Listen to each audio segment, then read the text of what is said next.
And who do we have on the show this week? Ms. Jane Jazrawi. I probably screwed that one up. No, you did not. Oh, didn't I? Hey, so that's Jane. And what are we talking about this week? Everything Carrier's Edge. Let's bring Jane in. Hey, good day, Jane. How are you? Very well, and you said my name very perfectly. Well, that's unusual that I don't screw up somewhere. But oh no, so we're going to have a big screw up later? Oh, probably. Jane, thanks for coming on. Pleasure to be. Let's get right to it. All right, here, are you ready? Right. I'm ready. Okay. What do you got? The best fleets to drive for. Well, just to let our listeners know, what are the topics? We're going to be talking about the best fleets to drive for, and then we're going to get into online training, the pros and the cons. Mm-hmm. Yes. Okay. And where to start, and how to do it, and why, and wherefore, and all that. And whatchamacallits. And exactly. Great. So let's start with the best fleets to drive for. What is that all about? The best fleets to drive for is an annual survey and contest of the best fleets in North America for a driver to work with. And we've been doing this since 2000. I guess we're in the 13th year. It started 2007, I believe, was the first one. And because of different scheduling things, actually not to do with the pandemic, amazingly enough, but we had to start it at a different time of the year. So normally we start the process after Labor Day. We start nominations. And what happens is drivers can nominate the fleet that they work for as if they think it's one of the best fleets to drive for. It's a place where it's a great workplace, stellar, wonderful. And then what happens is the company, the carrier, is invited to participate, and they have to do a huge questionnaire about everything to do with their operations and how it affects their drivers. And then they also have to get a certain amount of driver surveys done. And then at the end of that process, we take all of the questionnaires that we got from the carriers, and then we take all the driver surveys, and we crunch up all those numbers, and we come up with a top 20 that we announce. Usually at the end of January, but this year it's going to be the beginning of January. So every year we do this. And the nomination period has just ended this year, which is why it's been pushed 2 months back. It's gone a little nuts. All right. So I heard that you had a record number of nominees. I know. We were when we first changed the schedule this year, and it's going to go back to normal next year, but when we first changed the schedule this year, I thought, and Mark, my co-founder, also thought that, we're not going to get, it's going to be a struggle. Maybe we'll get 20. we won't. Oh, well, let's see how it goes. And, but we recently hired a gentleman named Chris Henry, who is our vice president and deals specifically with programs. And one of his goals was to get the nominations up. And normally our record was around 140. And I think we're 153 or 155 this year. So that's a lot of interviewing that we're going to have to do. So that's great. Like, we're really happy that people have been wanting to participate, and it actually kind of makes sense, now that I'm sort of on the other end of, when the pandemic started, and we knew that we were going to be doing the program early. We thought, no one's going to want to do it. But now, coming through the last few months, I can sort of see why people would want to really appreciate the carrier that they work for, because there's a lot of carriers who've done really, really, really well at taking care of their drivers through this period. And I've really noticed how much the communication has really expanded with fleets and what they're doing, and the different ways that people are honoring their drivers. So it's been really nice to see. Yeah, I think some of the carriers have really stepped up during this and are doing outstanding things. Oh, yeah. So I'm really like one of the things that we're going to be asking about that's a little bit different is, how have you changed your operations during the pandemic? What have you done for your drivers? Do you issue more PPE? Do you have different truck cleaning methodologies? Like, what is different? Like, how has your business changed since the pandemic? So we're probably going to get a lot of really good information. Yeah, I think that's pretty exciting. Now, I know this is in conjunction with, I'm not sure what the relationship is between this program, the 50 Best Fleets to Drive For, and TCA. Do you have to be a TCA member? You do not. And they're a top 20, not a top 50. So it's only 20. We couldn't get 50 people on the stage. That would be bad. But anyway, what happened way back when we started the program, we were trying to find a partner. We were trying to find a media partner. And it was really difficult because in 2006, no one really wanted to do it. It was, now everybody has kind of a recognition program, but nobody wanted to do it back then. And we were introduced to the Truckload Carriers Association in the U.S. by Mr. Peter Charbonneau, who runs Over the Road or owns Over the Road. And so he wanted to initially be the magazine partner, but then when he and Mark, I wasn't really involved in it, but he and Mark sort of discussed it and thought that the TCA would be a really good partner just because they operate in Canada and the United States, and they really are less, well, at the time they were less about regulations, but more about best practices and sharing those practices. And they had the Driver of the Year contest and the safety contest, so it was a really good fit. And it was, and as you say, 7 years later. Right? No, 13. 13. 13. I thought you said 7, but it's been around 2007. 2007 was when it started. So yeah, I guess 13. And It's weird because I always get confused because the year is, we always do it for the next year. So this year is 2021 because we give the award in 2021, but we start in 2020. Just to confuse things. Yeah, okay. Because you make it interesting. I'm glad. I'm glad you can keep it straight. I can't. Oh my God, it's just well, part of the reason that we have deadlines, and this is why the dates changing were really screwing us up, because the dates are the dates because I can remember them. So the day after Labor Day, I can remember that. Yeah. Nominations close, Halloween. I can remember that. But now the nominations closed on Labor Day, so that was kind of weird. And then New Year's Eve is the deadline for driver surveys, and then so it was always the same, and it was always based around holidays. It was never based around a date. So that was because I'm not good. I'm not good with dates. I'm not good with anniversaries. I'm terrible. Well, I think you are pretty darn good at it all because you keep it all organized. So tell us a little bit about Carrier's Edge, how you and your partner, Mark, started this whole thing. Oh, you want the whole, back in the day when it first started in our...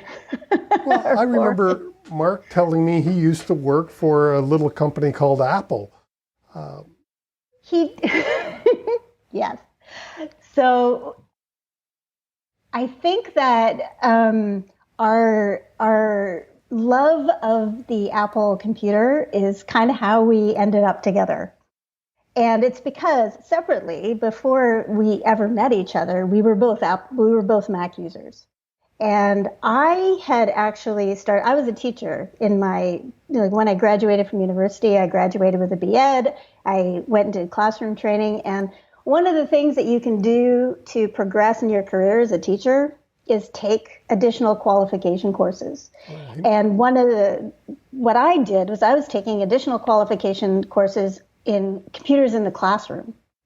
And I did it at the Scarborough Board of Education, and they used all Macs.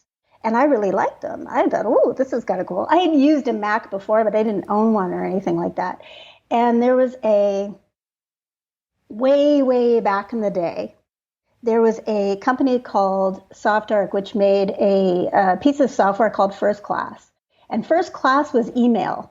But what you could do, and this was in the 80s and 90s, so this was in the very early 90s, you could send a message to a group, which was, this was back in dinosaur days, right? So the fact that you could send a message to a folder called a conference and then have a discussion in the conference, this doesn't sound like a big deal now because you have Slack, you have Facebook, but none of that existed then.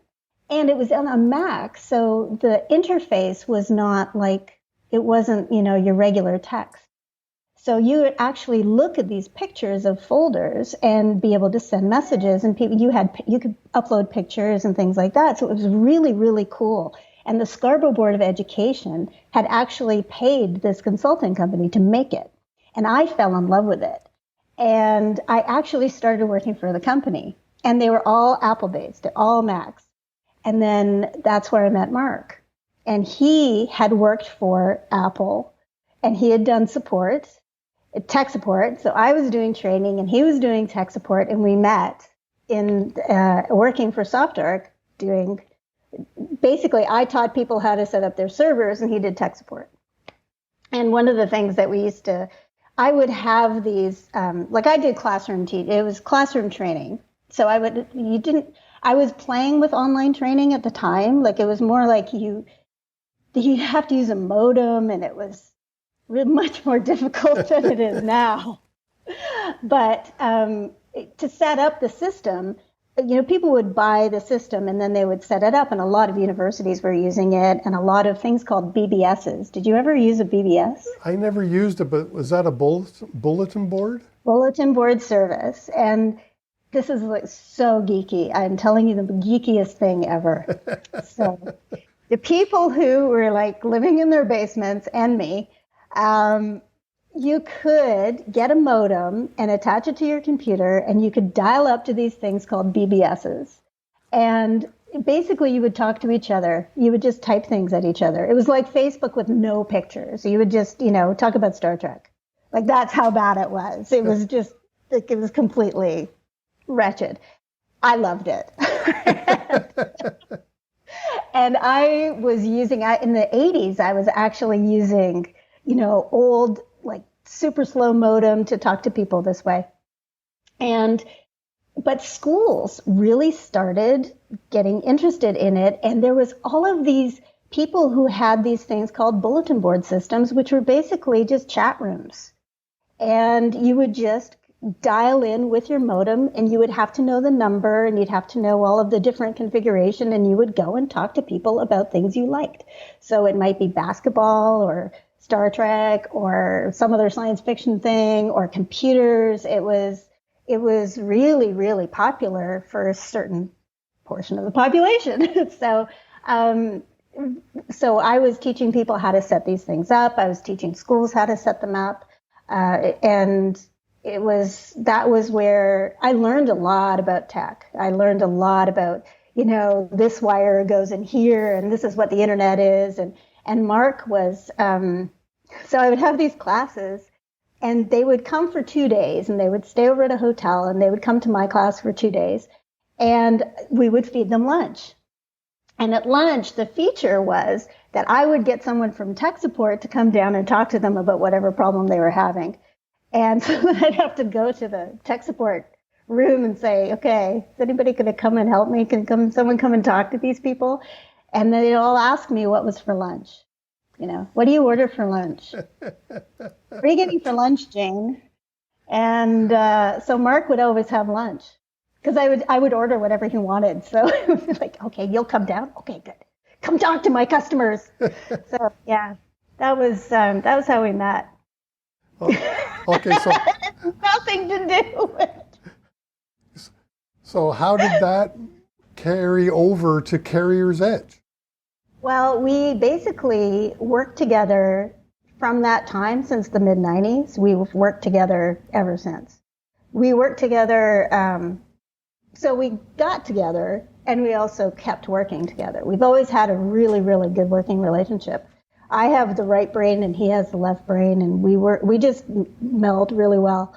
And what happened was I left, and then I brought him over to PricewaterhouseCoopers, which is where I went. And then when we were doing at PricewaterhouseCoopers, we were doing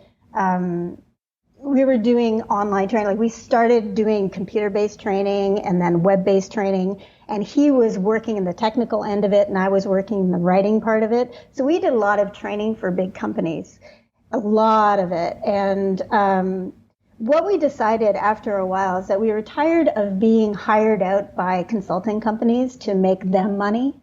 We wanted to make the money ourselves. So we were like, hey, you know what? Let's have our own company. So we had just gone through like 10 years of the two of us working together and just working on technical things and working on online training, or the precursor to what we know now as web-based training. It was like you had to plug a CD in.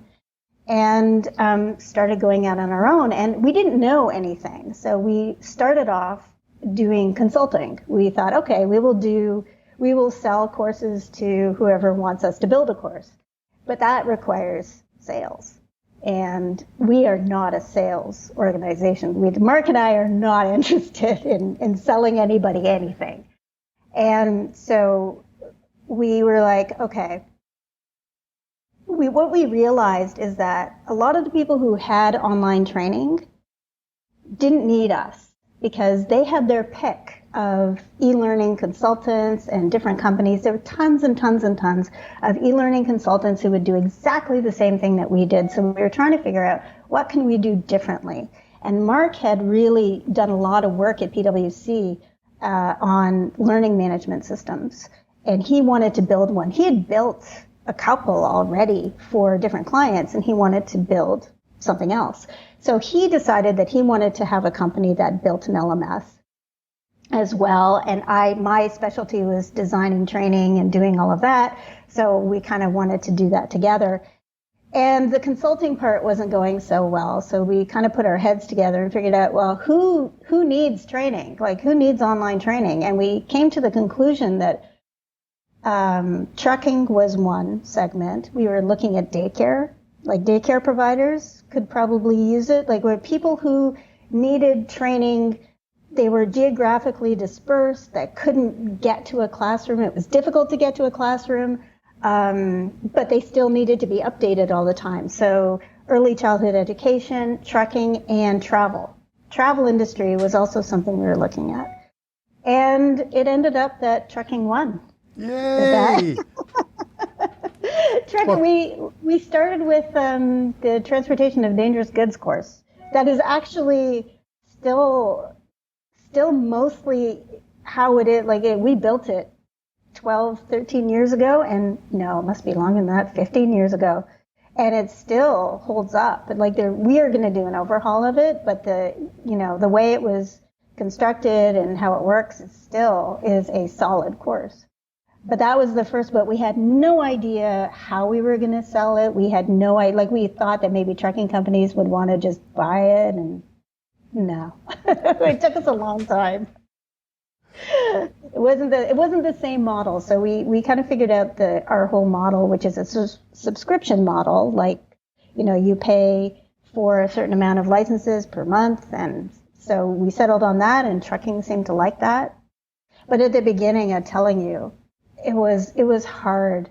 People in 2006 did not believe that their drivers could use a computer. Well, there's still some companies today that don't believe the drivers can use a computer. Hence, ELDs are a problem.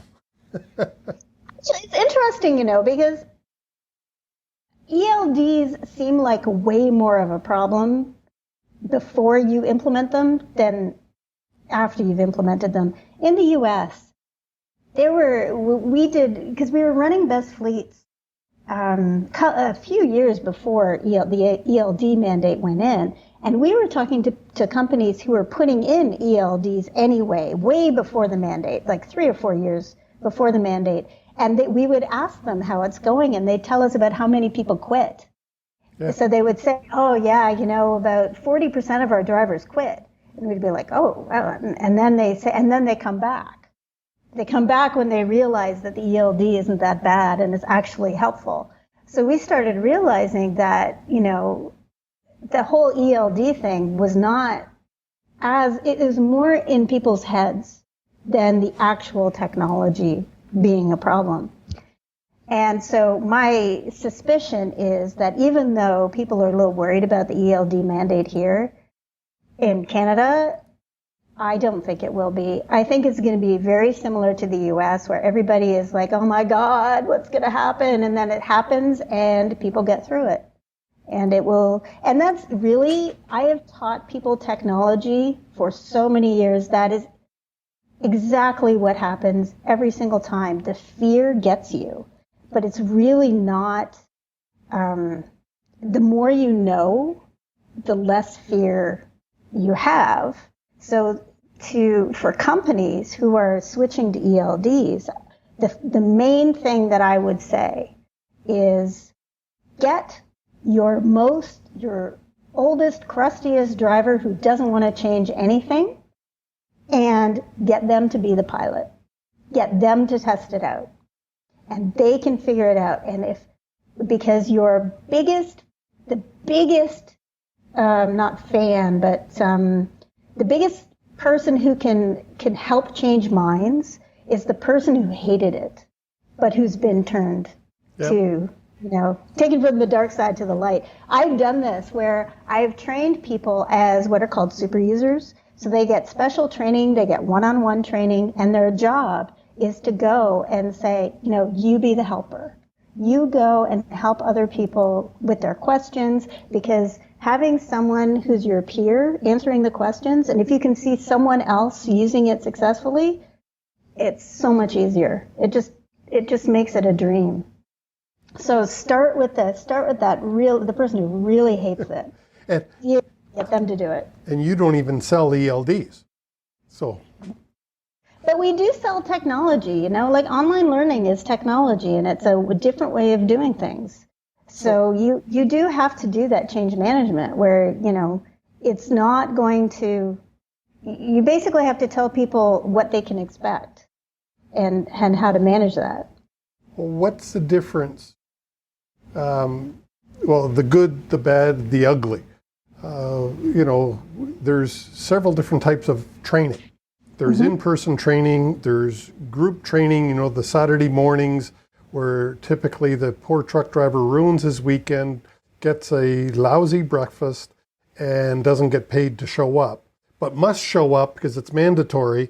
There's that type of training. There's one-on-one training. There's the tailgate type training where it's only 2 or 3 drivers. And then there's online training.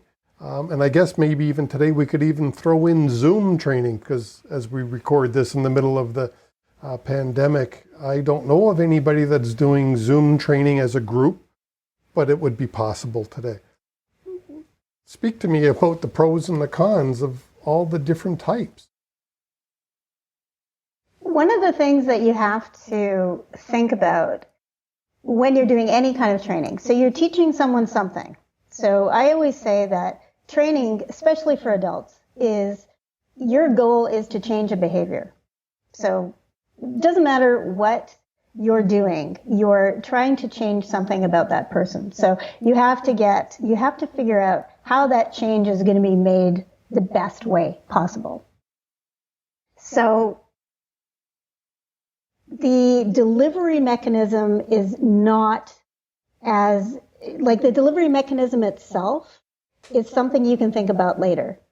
So if I was teaching something that requires practice, I would not do it online. So if you're so I'll take vehicle inspections, because this is a really good example of something where all of the different types of training can come into play.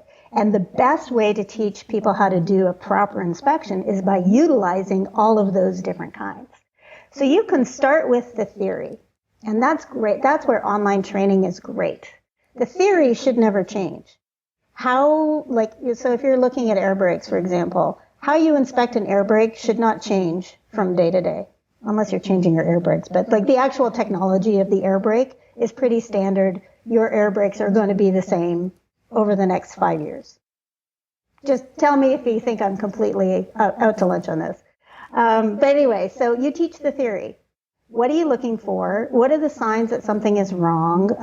How do you maintain it? Like all of those things you can teach as an online part of the overall training. That is something that you can learn, you can do a test on, you can say, okay, I understand the theory. I would not ever want to say, okay, now go do an inspection for a DOT officer or for, at the roadside. Because that's not enough. You know the theory, but you have to know how to put it into practice, and you have to know how to behave. So the behavior needs to be taught, and that needs to be taught by a person. So when you take the theory, everybody has the same training because they've all done it online. It's all even. And then you go out to a truck, out to the vehicle, and you start doing practical.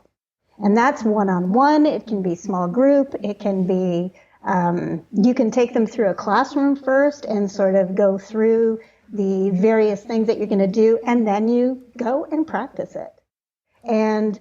Or what you can do for people who already know how to do an inspection, you can make it into a rodeo, like people call them rodeos or games or challenges where you go and, break a couple of things or, take them out, like take a fuel cap off or go and, break a handle or do something. So you can see if people can find those places, and it's a game and it's something that they can do as competitively. So all of those things can be done and can actually become a great training program because you've combined all of these different ways of learning.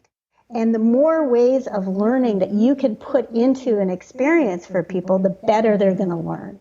So you've got your visual learners who are looking at the theory online, the people who are kinesthetic learners who need to hold on to something and do something to learn it, the people who need to tell you what they've learned in order to really master it. You get all of that if you have a really good program where you have different activities for drivers.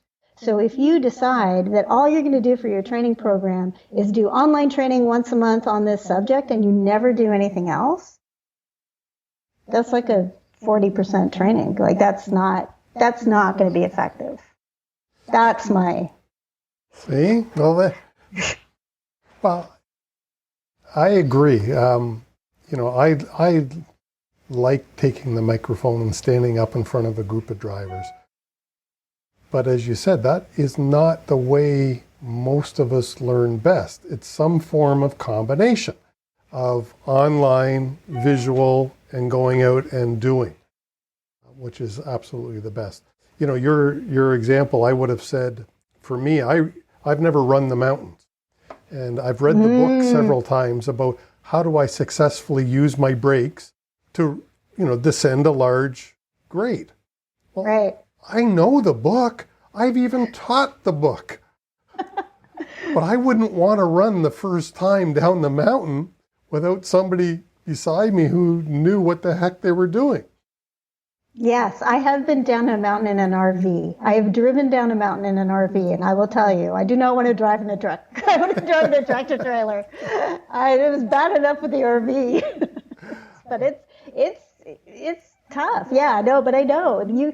Having that practical part is really, really important, especially for, and I know it sounds like a generalization, but I'm a very kinesthetic learner. I am like, don't give me the book. I want to try it. I want to try and program the microwave. I want to try and program, this computer. I want to see what it does. I want to see what happens when I make a mistake. I love that stuff. For me, I like the visual part of it as well, but I will often be doing something myself to make it so that I can take that information in. So I do a lot of doodling and I do a lot of playing with things, and it looks like I'm not paying attention, but I actually am paying attention better when I'm doing something. So that kinesthetic part is just so incredibly important. And I cannot remember why I was going to say that. Had a great point, Chris. Yeah, Had a fabulous point, and I just completely lost it. What did you say? When you remember, I was talking about going downhill with air brakes and everything, but just being just being I can't even say the word, respecting your time. I was going to say that anyways. Cognitive? No. Now I forget the word I was even trying to say. So. The kinesthetic? Respectful of your time. Oh, well. Okay. We're nearing the end. So, I know. This has been great. What more should our listeners and viewers know about Carrier's Edge? Well, we don't do practical training. However, so what do we need to know about Carrier's Edge? Well, we're an online driver training library. So when you get a subscription to our system, you have access to all of our titles. We have, I think we are about 70% bilingual now. So we have French and English. If you're in the U.S., we also have, so we deal with U.S. regulations, we do Canadian regulations, we'll do cross-border regulations. So we have a lot of different options for people in the USA and Canada. It's a month-to-month subscription, so you can cancel at any time. We don't lock you into a contract. It is good for fleets of 5 to a couple thousand. It doesn't matter the size, so it's really easy to tailor for your different needs.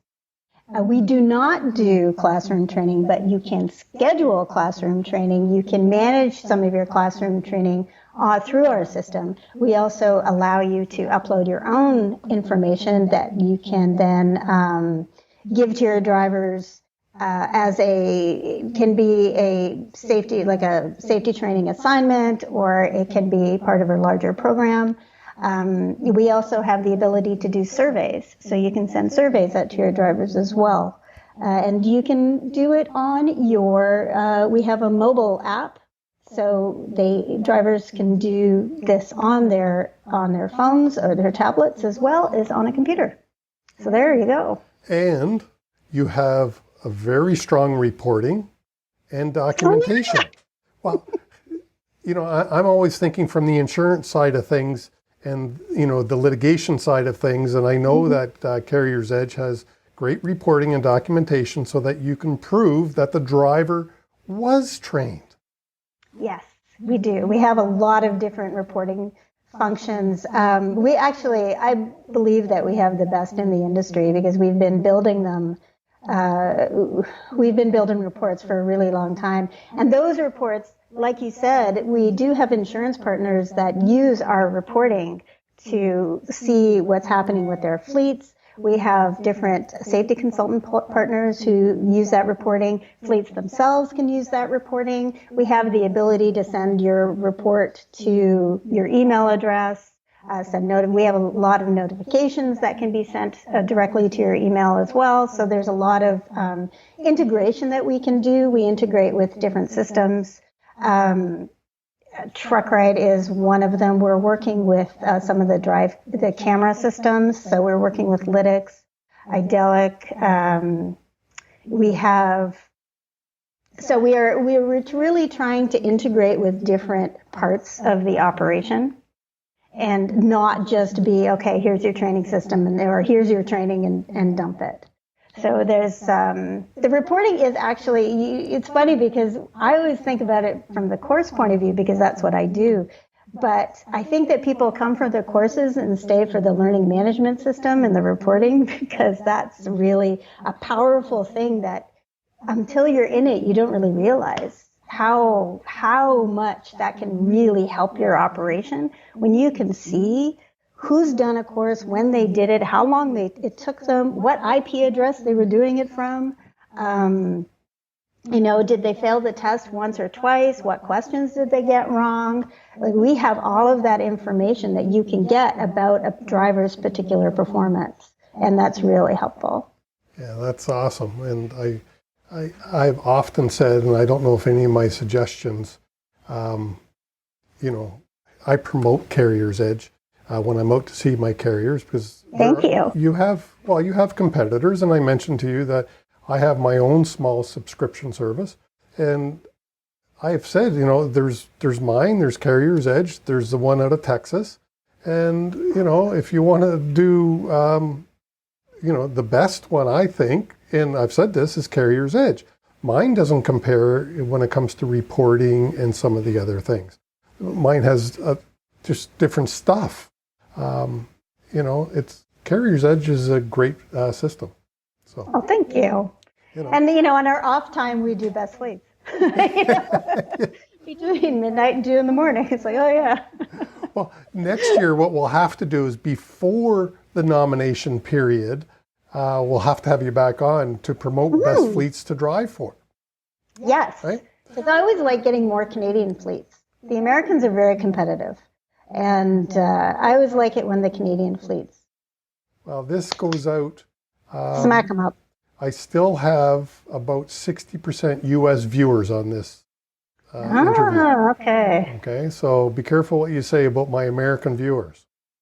Well, I gotta say that for a long time in best fleets, the Canadians were really whooping ass. That's okay.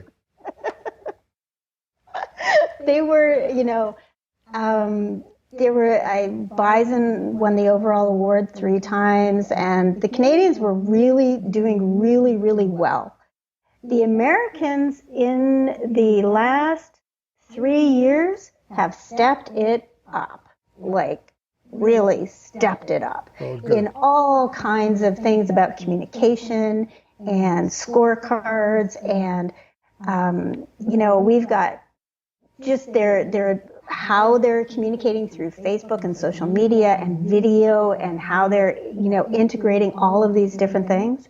And so I'm always really excited to see when people are doing something like really new and really like pushing it out there, so that you know, it brings everybody else's game up. So perfect. Keep it up, you guys. Do whatever it is you do, Jane. and then tell me about it.